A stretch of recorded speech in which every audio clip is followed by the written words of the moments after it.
Hello everybody, this is Quasar Chronology number 12, reviewing Contest of Champions. I am your co-host, Mike L. And I am your co-host, Joshua Murr. All right, and just for the record, we were just talking about this, but I am extremely tired because I didn't get a good night's sleep. I'm on like 4 or 5 coffees right now. I've had 3 naps, and I'm going to do my best, but, just bear with me. So anyway, so this is the podcast where we talk about my favorite superhero, Quasar, which is Wendell Elvis Vaughn, all right? The Marvel superhero who has quantum bands on his wrists, that can basically do anything. He's kind of like Marvel's Green Lantern. In this particular story, he only appears, I believe, in 2 or 3 panels, plus maybe in group shots. So there isn't really much to say about Quasar in this story. Yeah, I think he maybe says one thing the entire 3 issues.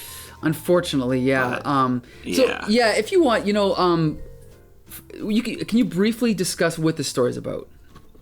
Sure. So we start off with the Grandmaster, who is this, eternal elder of the universe. And he's talking to this cloaked figure, and they are going to play this game with each other, where they take a bunch of Earth's heroes and they abduct them and they make them compete in these challenges as pawns to win these golden prizes that come together and become this life orb, which the Grandmaster wants to win to resurrect his brother, the Collector. So the premise is they're betting on which heroes are going to win, and they choose their different teams of different Earth's heroes and trying to win back. The Grandmaster is trying to win back his brother from the dead. So, I mean, on one hand, it's cool because it ties into ongoing Marvel continuity, but on the other hand, the premise is a little bit ridiculous, I'll say. Kind of just an excuse to get everybody to fight, right? Yeah, it really does kind of seem like that. And it also seems like it was an excuse to have the really cool cover and a really cool a couple of shots with a group shot of absolutely every single character they own all together. Right. But the story really doesn't have as many of the characters you think they'd have throughout the story. They have maybe a handful of the main heroes, and they bring in a bunch of either side characters or brand new characters that nobody's ever heard of they just invented for the story. And there is an explanation for that. Would you like to talk about how this project sort of came about? Sure, yeah. This was originally supposed to be a comic that tied in with the 1980 Olympics, which the U.S. pulled out of. Right. So they kind of were left in limbo with this project when most of the art was done. So they kind of used what they had to create their own story, and it was delayed 2 years, and this wasn't released till summer of 1982. Right, and so that explains, I think that explains at least why they have these I guess you could say multicultural superheroes in here, which we'll get to later. But it's so this was Marvel's first miniseries. DC technically invented the miniseries with the series The World of Krypton. This was Marvel's first miniseries. It was also the first big story that had everybody in it. Crisis and Infinite Earths came later. Secret Wars came later. This was really the first one. And, for that, I can forgive. There's definitely some not dated, but I guess some aspects of it that are really sort of primitive, I guess you could say. So, which we can talk about. Yeah, I think that there are definitely. I think your choice of words of dated sometimes does fit. Yeah, it does seem like it's weird too, because this story takes place after a lot of the stories we've been reading in the Quasar chronology, but it seems like it's been it was much older. That's a good point. Yeah. Now, are you familiar with the plot was written by Mark Gruenwald, who we all know from our other Quasar chronology episodes, right? Who's one of the co-writers on Marvel 2-in-1. It was also plotted by Stephen Grant, who did Marvel Team Up for a while, and who's probably most famous to Marvel fans for writing the original Punisher miniseries. Right. And he's actually still around. He's a really good writer. He's still around. I think I've got him on my Facebook friend list. But anyway, it doesn't matter. But yeah. But it was scripted by Bill Mantlo, who I am most familiar with from him writing Micronauts and also Rom Space Knight.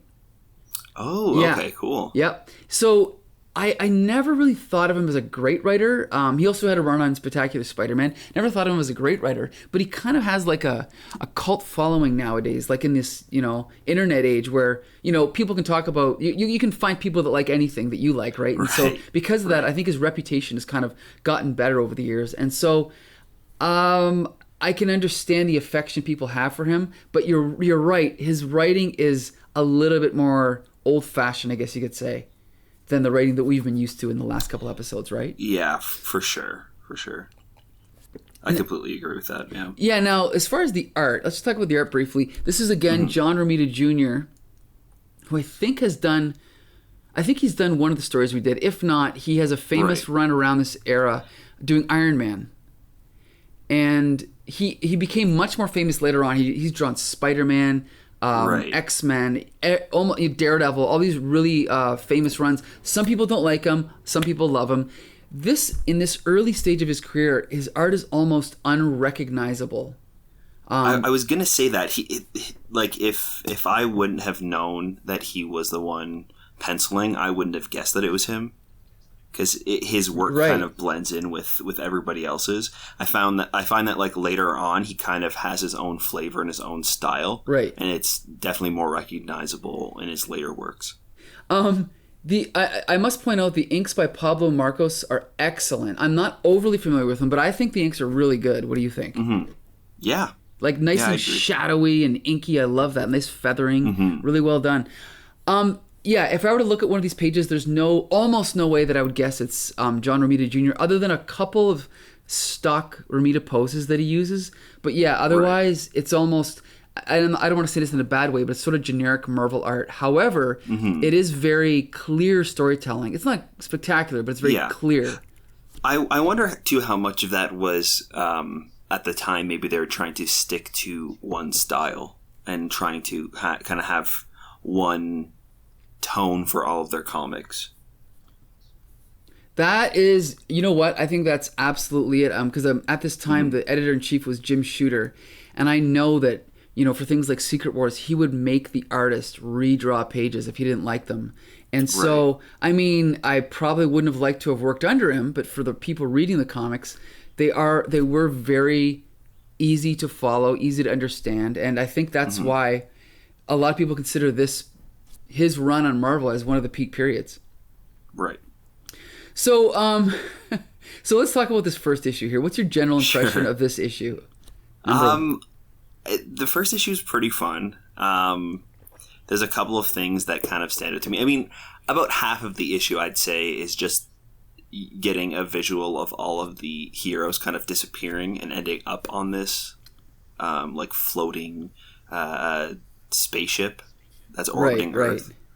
So it's fun. Like it's kind of goofy. The first splash page is really cool with all of the heroes' faces kind of floating as Grandmaster and what will eventually be revealed as Lady Death talking.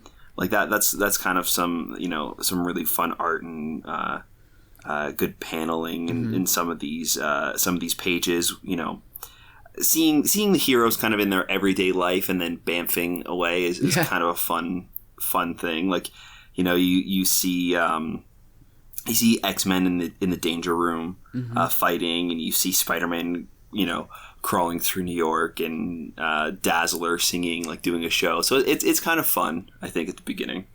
It's a great way to sort of do like a little tour of the Marvel Universe, right? I mean, I love it. Crisis did this, Secret Wars did this, Infinity Gauntlet did this, and it's kind of a great way to see the status quo of Marvel at that time, right? So then we get to the actual story. So then, what do you think of that? Like the premise, I mean, we kind of talked about how forced it is, but... Yeah, the premise is, I think, fine. Like, it's a fine idea for, as their first Marvel, huge crossover. Sure. But I think the payoff in the end was, not as strong. Okay. At the beginning, they show every character kind of in their, in their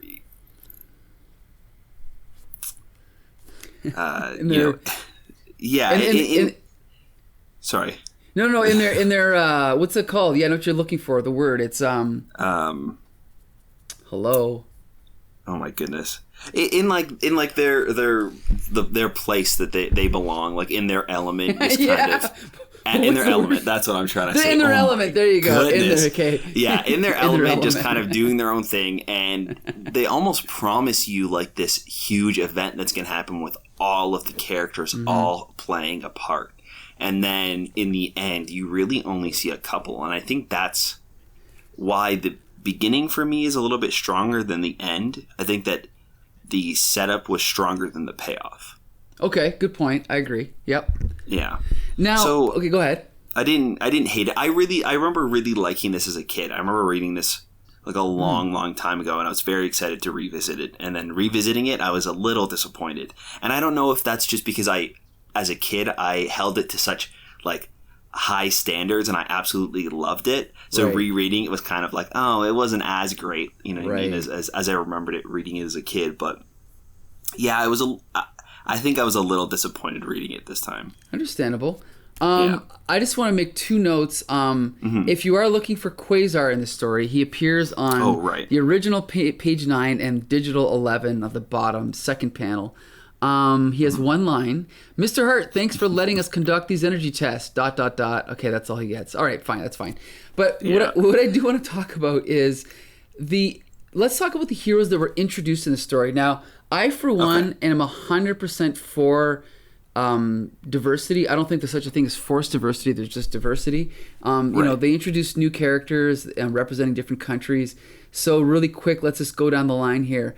I mean, I am technically French-Canadian. I should know how to pronounce this. But Peregrine, is that how you pronounce it? Le Peregrine, I believe. Yeah, okay, there you go. Yeah. I think it's Peregrine. Okay, yeah, you're probably right. Let me see. I'm actually going to look it up as we're talking. What's your thoughts on him? I think that maybe he was the most like well-established new character. He was kind of fun. He was a fun foil against Angel. I think he was maybe the one character that I thought they kind of put a lot of thought into who he was going to be up against and kind of his skill set. Sure. So they gave him the same skills and powers as Angel, but then kind of made him stronger in the areas that Angel was weaker. So he had to kind of adapt to that, which was kind of fun. Okay, good point. Yeah, good point. You know, a lot of people complain, even Chris Claremont has said that the problem he had with Angel was that he couldn't really do much other than fly. But I think, I mean, come on, that shows a lack of creativity. I'm sure there's a lot of, like take someone who's has no powers, like say, I don't know, like Batman. I mean, and then add wings to him. I mean, to me, it's like Angel could just learn to be a really good hand-to-hand combatant, right? I mean, why couldn't he? I don't know. Anyway, I don't see any reason to criticize Angel because I love the guy. But anyway. Okay, so let's talk about some of these other ones here. We got, who else we got here? We got Blitzkrieg, the German superhero. He didn't really do much, did he? No, not really. Cool name. He fought the Thing. No, he didn't. Not. It wasn't Blitzkrieg, was it? That was somebody else who fought the Thing. Yeah, I can't remember who he fights, but I mean, he's got an okay costume. It's not bad. I mean, a cool name. Yeah. Yeah, not much to say about him. He didn't really do much. We might get to him later. Okay, then we have this. I gotta say, this one's interesting. What do you think of the Collective Man? The Collective Man was kind of a new, interesting concept. I thought it was kind of fun, but I mean, they didn't really show him off a whole lot. But yeah, I thought that was kind of a cool idea for sure. Yeah, he kind of uses the powers of all the people in China, right? Kind of. Yeah, so he's able to like use the power of the nation behind him. So it's like one man with the power of an entire nation behind him, which is kind of a cool idea. Yeah, it's a reflection on the I mean, I'm no expert on Chinese culture, but a reflection of a different type of mentality that Chinese people might have from Western people. Then we have, let's see here. Then we have Defensor from where's he from again? Argentina. Didn't really do much, but he does have a cool costume. Yeah, he's a cool costume. Yeah. Not really much to him, I guess. Oh, he's the one that had he kind of has a cool shield. Right, and he's the one that She-Hulk got all pouty about because he had the she called it what did she call it? South American machismo. Oh, right. South of the border machismo. Right. Because he that was kind of funny. We'll get to that later. Like but yeah, interesting. Okay, now what about so now we've got two. These ones are interesting to me. We have Sabra from Israel, and then we have the Arabian Night from Saudi Arabia. Is Sabra a new character? For some reason, I thought I remember Sabra from another. Okay, let me just look her up quick. Yeah. You're right. Maybe you're not. Right. She is from maybe another not. story. But okay. Yep, she's from Incredible I remember Hulk. her with Fight. Yeah. Okay. Okay, but I just want to talk about those two characters because they do sort of have their own scene, a couple scenes together. I mean, I'm definitely all for comics dealing with politics, but did you think they handled it well? The fact that one was from Israel and one was from Saudi Arabia. Yeah, so that was kind of interesting because they did have them go on the same mission. Right. So it was kind of a interesting idea to do. I also thought that they were possibly going to do that with Shamrock and Captain Britain. And Captain Britain. Yep. Yeah, I thought that maybe but they never ended up doing that. But they did with Sabra. So I don't know. It's hard to say because I don't think that they treated it poorly, but I also didn't think that it was by any means like groundbreaking or like something that's interesting enough to talk about. No, because they on this show. No, because No, because they. It's like it's almost like I admire them for addressing it, but they didn't really do anything with it. Yeah. So anyway, yeah. So I don't think it. Definitely don't think that it hurt in any way, but it was just kind of a. I guess it was more just kind of like an interesting little thing, little Easter egg almost that they added in to kind of nod to the fact that, their countries, are at war constantly. Right. So we've only got a couple more heroes introduced in the story. We've mentioned Shamrock. There's only one more, and that's Talisman. This guy's interesting. Right. He was the Australian Aborigine. I thought that was pretty cool because I thought that Gateway from X-Men was the first Aborigine superhero or Aboriginal superhero, but this guy I guess was first. Yeah. So, I mean, again. I love the fact that they incorporate their culture into it with the whole Dreamtime thing. I thought that was really cool. Mm-hmm. So, again, it's almost like... Sorry, go ahead. Is this Talisman tied in with the other Talisman in the MC? From Alpha Flight. Right. No, no, he's not. You know what? I'm going to look up Alpha Flight right now. No, because we talked about Talisman last time, and I'm going to double check to make sure we got him right. What in tarnation? Middle row. Shaman! He's... Oh. Yeah, we were calling him Talisman. Oh, no, you know what? He was Talisman. Let's see here. I don't know at what point he changed his name, but yeah, he was Talisman, so you are correct. Interesting. Okay, so he must have changed his name at some point. Probably before this, it became Shaman, and so yeah, I guess there's no connection. Okay. Interesting.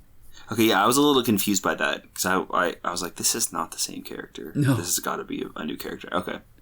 But yeah, cool idea, and again, I think there's a lot they could have, a lot of potential they could have got out of these characters, but they didn't. Mm-hmm. For the most part, they didn't really go back to any of them, did they? As far as I know. No, and I don't even think in the future they really do anything with these characters. No, not really.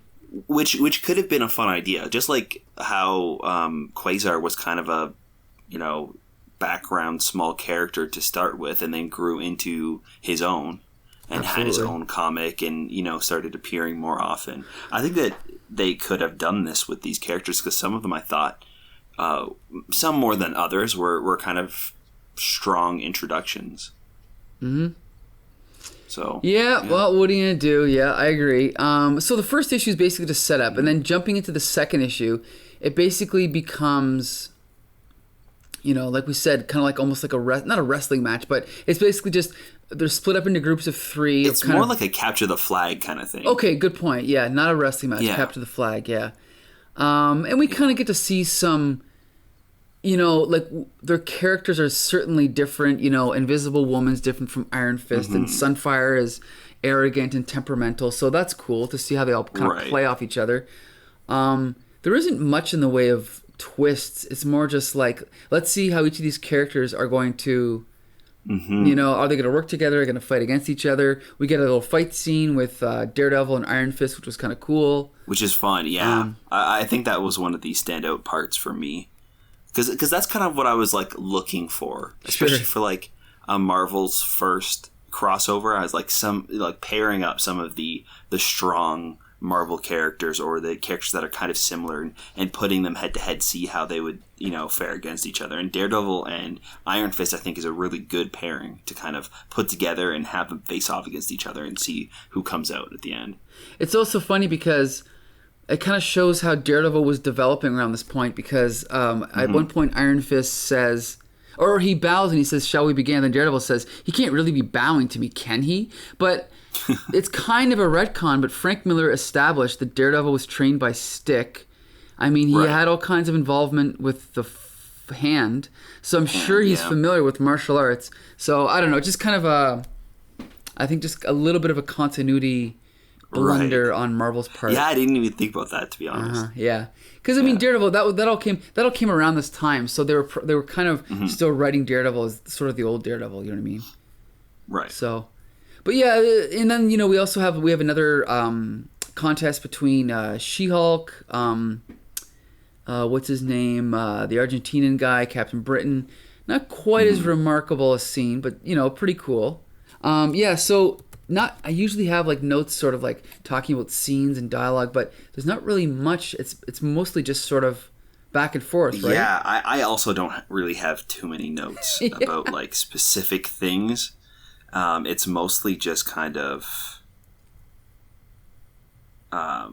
generic things that happen. Like nothing really stood out a whole lot as something that was like, oh, we need to talk about this, or oh, this panel in particular was really great. Like it was, I think, pretty, generic, through and through. Yeah, unfortunately, which normally I wouldn't mind a whole lot, but it's the first crossover, which again kind of goes back to me being a little disappointed, and I think again part of that has to do with me having like ties to it, like really loving it as a kid. Sure. So.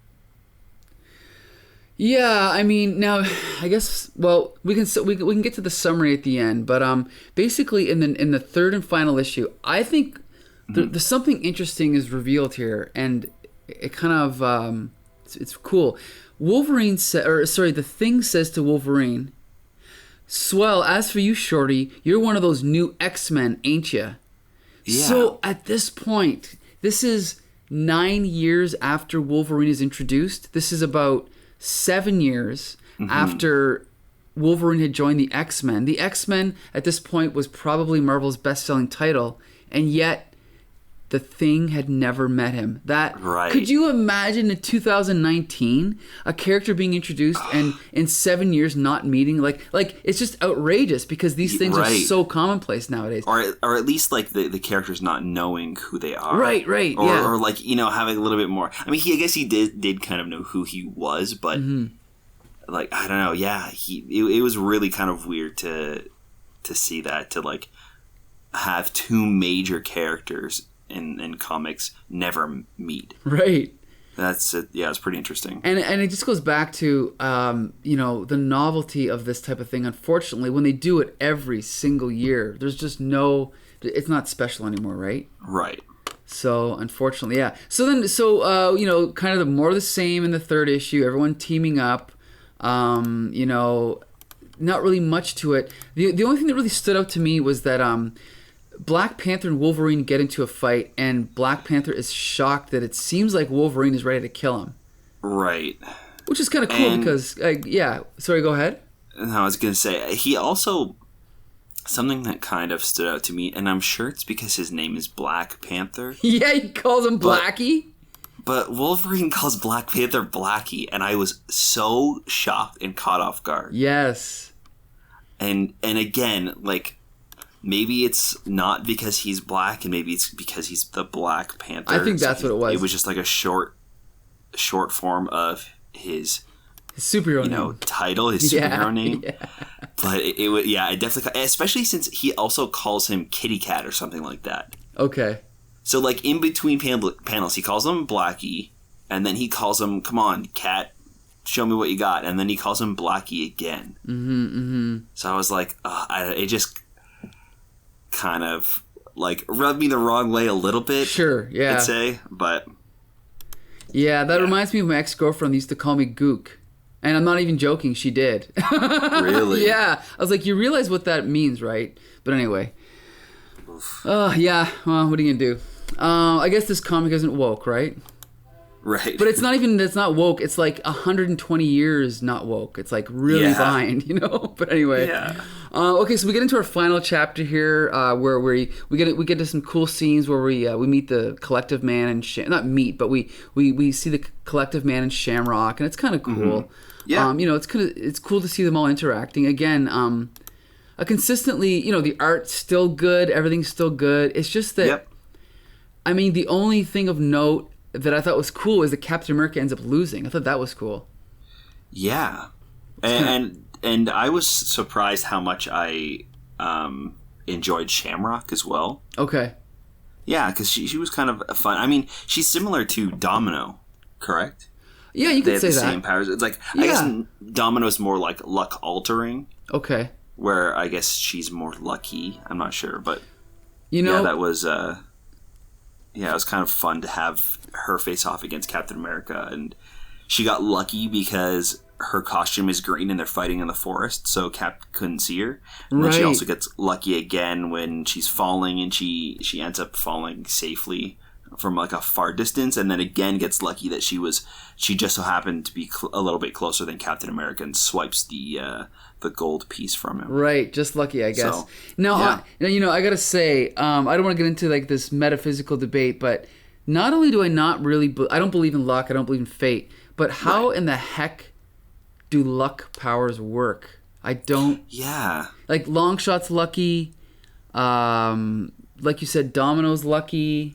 Mm-hmm. I don't really understand how that works. I don't know what it means, but yeah, it's so weird. I think that they kind of show that a little bit in Deadpool 2 with Domino. I thought they kind of showed that well because you kind of see that it's almost like the universe is on her side. Right. And you see bad things should be happening to her, but they just so happen to be in her favor. Like something will go to fall on her, and last second it'll kind of like bounce away and not. Or yeah, they did it. They definitely explained it a little bit better in Deadpool 2. That's for sure. Mm-hmm. Yeah, and I guess that's kind of the beauty of movies and focusing on characters for a little bit longer than a comic would. Absolutely, especially like a side character like Shamrock or Domino. But right. Yeah, it's interesting for sure. Yeah, the Shamrock character. Yeah, and now I want to talk briefly. Do you think that these new international superheroes are a little bit too on the nose as far as stereotypes?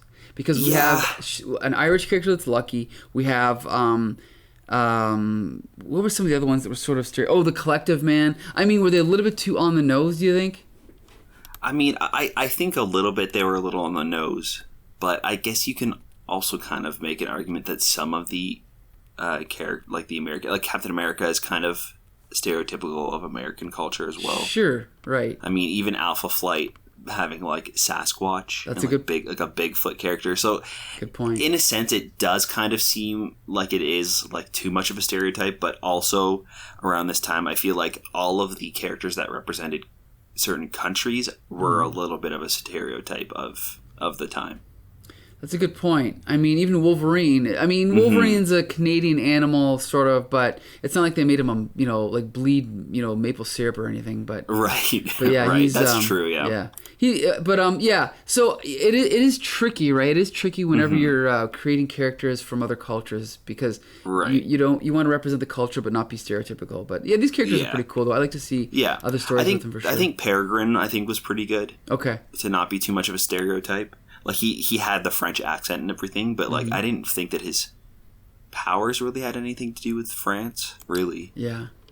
Like they didn't make him like a frog. Yeah, character. True. You know what I mean? Like that could have been pretty bad. But I mean, I think Wolverine calls him frog at one point. But of course, yeah.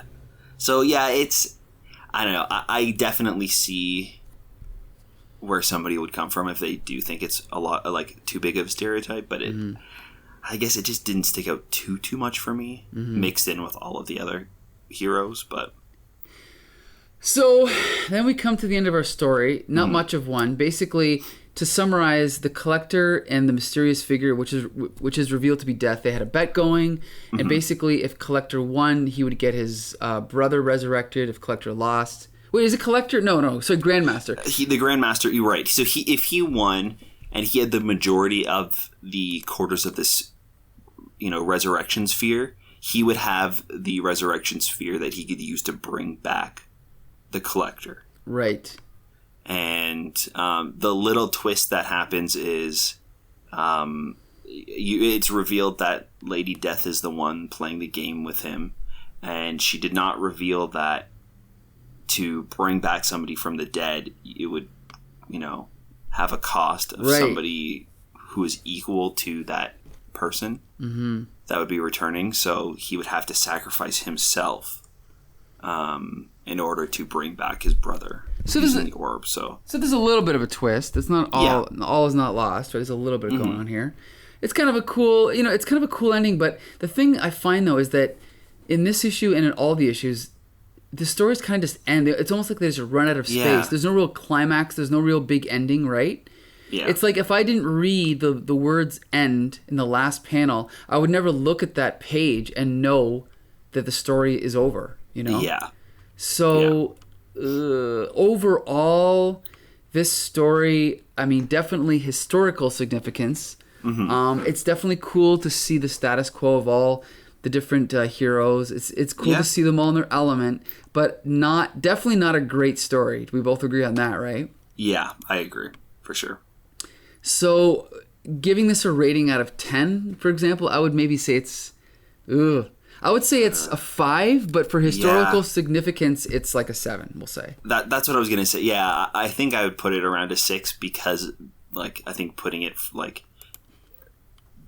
because of the fact that it's like the first crossover event that for Marvel, I'd put it at a 6. But if it wasn't, I'd say it's pretty average on all parts. I wouldn't say that it's bad in any sense, but it's not great or amazing. Not at all. And it's funny because there was 3 issues and we've, barely hit the 30-minute mark. So it kind of just shows how insubstantial the story is. Yeah. Eh? Yeah. So, and I mean, I'm sure we can go in and kind of nitpick and talk about panels and specific things, but I think it's also just kind of so bland that it's not even super important to talk about. No, not really. I mean, the only thing I can say is I think it's on page 3, page 3, where are we here? I'm just going to, that one. Which one? Sorry, in the first issue, that first panel on 13, which is Digital 14, where you see all the superheroes, that is pretty freaking cool. In fact, I think I'm going to use that as my Facebook, banner now or something. What a cool shot, eh? I really love the cover as well of the first issue. Okay, of all the faces? Yeah, it's fun. Yeah, it's pretty exciting seeing them all together. I mean, as a kid, the first time I saw that was DC's Crisis on Infinite Earths, when they're all the heroes are gathered together, and what a cool shot, But again, they do this every 6 months in Marvel now, so it's not really as big a deal, right? Yeah, it doesn't seem like, that big of an event compared to all of the ones they do today, for sure. No. Yeah. So I guess I got a question for you then. Sure. If there's one thing that you would add or change about this arc, what would you do to make it better in your eyes? Good question. Having thought about it for about 13 seconds, I would say that what I would do is I would give a plot twist where maybe, maybe some of the villains have a secret plan and they team up, or they double cross, or they double cross the Grandmaster, just something, because basically once the story starts and they give you the stakes and they give you the premise, nothing really unexpected happens other than revealing who Death is. So yeah, that's my suggestion. That could be fun too, to introduce villains as other champions too. Right.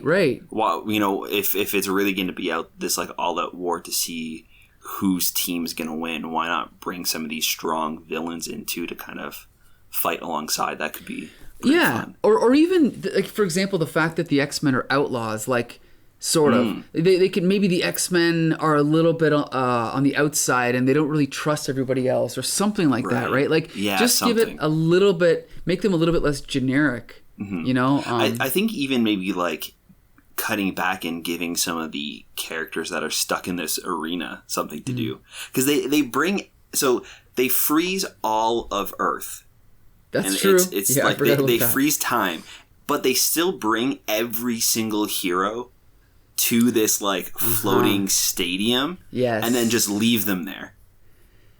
So it's these like heroes that are just standing around like waiting for all their other friends. Maybe like there's a dozen, right? Or there's 24, I guess, right? Because they each choose 12. Right, yeah. So out of these hundreds and hundreds of heroes, only 24 of them are chosen to go back to Earth and fight, and the rest of them are just standing there. There's Spider-Man, there's Hulk, there's most of the X-Men and Fantastic Four. They're all just standing there waiting to see what happens. It's also pretty surprising that they didn't use Spider-Man and Hulk and these other bigger characters, right? Yeah. It is kind of weird. Yeah, like maybe they could have done something or had some plan or done something. I don't know. Yeah, like maybe something, like maybe they try to stop the Grandmaster and Lady Death, or maybe that's how Lady Death's identity is revealed. They're trying to figure out who this is, so they can stop her and bring them back and restore Earth to the way it was. But like, it's also so weird that they're just standing there like, oh well, I guess Earth's frozen forever. I guess we'll just wait here and see what happens. Right. Hopefully, Cap and the gang will fix things, but in the meantime, we'll just kind of stand around. Yeah, good point. I have to agree. I can also say one other thing. It's also funny because they do point out that this is... Wait, hold on a sec here. So, at the beginning of the story on digital page 4, the Grandmaster is talking to Death, and he says, "We are agreed then that Earth, having the greatest concentration of super champions in this star sector, shall provide us with our pawns." And then they continue talking. Can anyone tell me what a super champion is? Like, it's kind of obviously an in-story way to reference what a superhero is, but it kind of always made me think, okay, let's just assume for the sake of argument that Hawkeye was in this story, even though he isn't.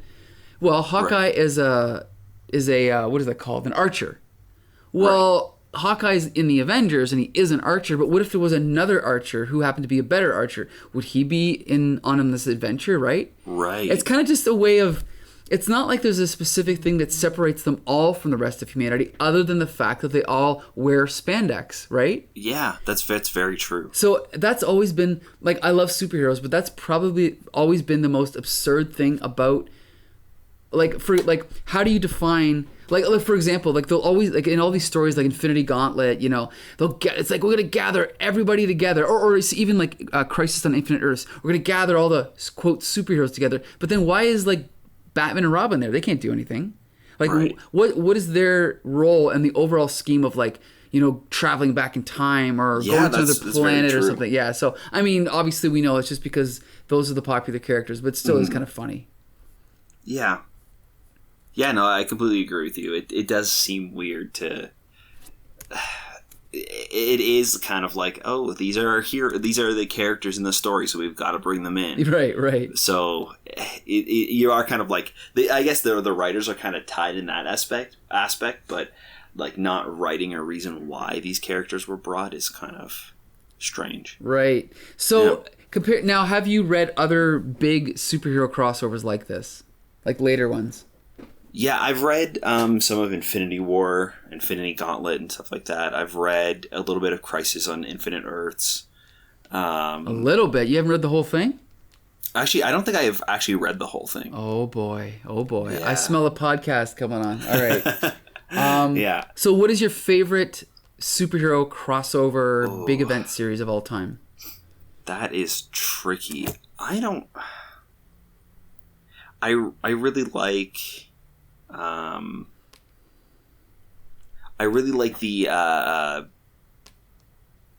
the Spider-Man crossover. I don't know if it's called Spider-Verse in the comics. I can't remember. Okay.